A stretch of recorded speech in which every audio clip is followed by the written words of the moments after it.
Assalamualaikum warahmatullahi wabarakatuh. Pemirsa, jumpa kembali dengan saya Muhyiddin dalam acara Sejarah Bangsa. Tanggal 2 Mei, ingat, ada yang tahu itu selalu diperingati. Ayo, dalam rangka memperingati apa? Nah, betul. Tanggal 2 Mei itu memperingati Hari Pendidikan Nasional. Segenap bangsa memperingatinya. Ada sejarahnya. Siapa pendirinya? Tak ada lain adalah Ki Hajar Dewantara atau disebut juga Ki Hajar Dewantara. Beliau dijuluki Bapak Pendidikan Nasional. Sejak tahun 1959 melalui keputusan Presiden nomor 316 tahun 1959 ditetapkan sebagai Hari Pendidikan Nasional dan selalu diperingati. Peringatan Hari Pendidikan ini bertujuan untuk mengenang Ki Hajar Dewantara. Itu sekilas sejarah. Saya hari ini tampil beda dengan baju kebesaran. Pemirsa mungkin tahu, ini adalah kebesaran baju saya ketika saya bertugas sebagai guru atau tenaga pendidik di STM Pertanian dan SMA Negeri 1 Cisaat. 40 tahun saya mengabdi menjadi guru dan tahun 2017 saya pensiun. Alhamdulillah memasuki masa pensiun dengan golongan cukup tinggi, 4D. Kalau di tentara sudah jenderal. Itu sejarahnya kenapa saya pakai baju kebesaran ini. Ya. Barangkali ada pemirsa yang nonton, alumni, murid dulu masih ingat dengan Pak Muhyiddin. Ya. Salam sehat buat semuanya dan doa saya mudah-mudahan kalian dipanjangkan umur, dilimpahkan rezekinya. Amin.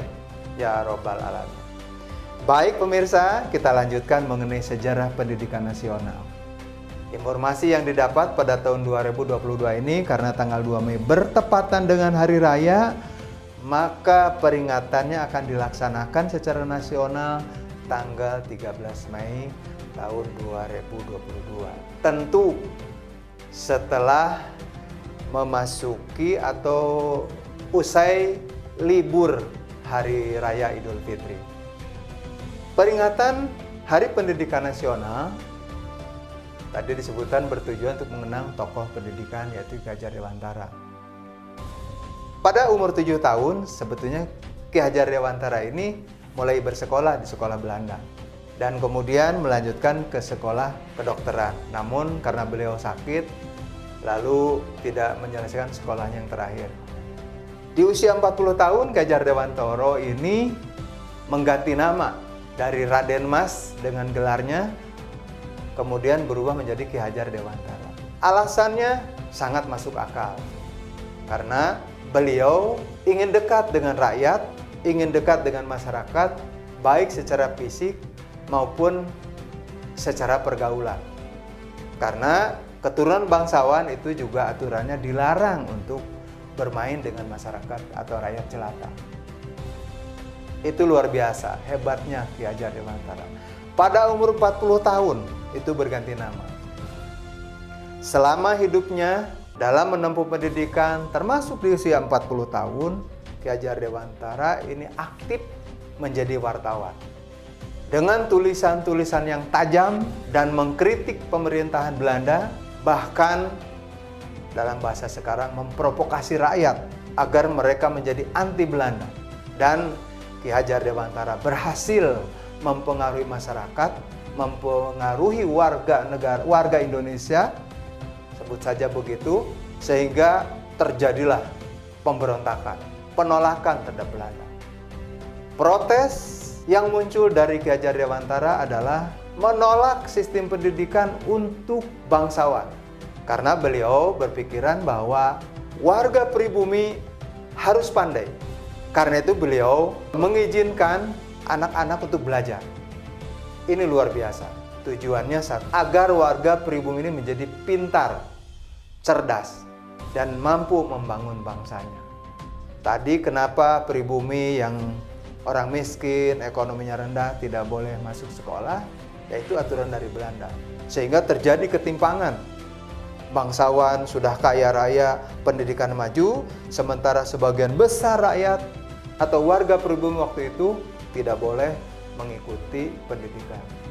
Jadi mereka terbelenggu. Ya. Namun berkat Bapak Pendidikan Ki Hajar Dewantoro, akhirnya warga pribumi bisa mengenyam pendidikan setelah beliau mendirikan perguruan taman siswa di Yogyakarta. Nah, berikutnya mungkin masih ingat dengan semboyan Ki Hajar Dewantoro. Ada Tut Wuri Handayani, ada Ing Madyo Mangunkarso, ada lagi Ing Ngarso Sung Tulodo. Ya. Diawali dari Ing Ngarso Sung Tulodo, memberikan teladan. Artinya seorang pemimpin harus memberikan teladan kepada masyarakatnya. Nah, lalu yang kedua, Ing Madyo Mangunkarso. Artinya seorang pemimpin sesibuk apapun di tengah kesibukannya harus memberikan motivasi, memberikan semangat kepada masyarakatnya agar hidup lebih sejahtera. Seperti yang dipraktekkan oleh Ki Hajar Dewantoro. Bagaimana mendorong rakyat jelata yang ekonominya miskin agar mau sekolah. Lalu yang ketiga, Tut Wuri Handayani. Artinya dari belakang kita memberikan dorongan, berikan semangat, ya, motivasi. Pada kesempatan memperingati Hari Pendidikan Nasional tanggal 2 Mei tahun 2022, saya mengajak kepada para orang tua, kepada anak-anak sekolah, ayo kita bersemangat untuk belajar, untuk mendapatkan ilmu, agar menjadi anak yang pandai.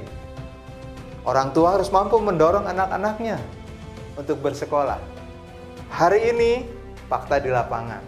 Banyak anak putus sekolah karena tergoda oleh lingkungan. Setelah tidak sekolah, mereka ada di pinggir jalan, ada di lampu merah dengan ngamen. Ini berbahaya kalau dibiarkan. Karena usia mereka, usia sekolah, harusnya sekolah. Ada juga siswa yang dari rumah berangkat, tapi tidak sampai ke sekolah. Ini menunjukkan tidak punya semangat, tidak memiliki semangat juang untuk merubah dirinya menjadi orang pintar. Atau merubah keluarganya kelak ketika mereka menjadi keluarga. Ada juga anak sekolah yang berhenti terpaksa sekolahnya karena tawuran. Ini penyimpangan atau degradasi moral. Ada juga yang terpaksa berhenti sekolahnya karena mengkonsumsi narkoba. Nih, di pendidikan hari ini seperti itu.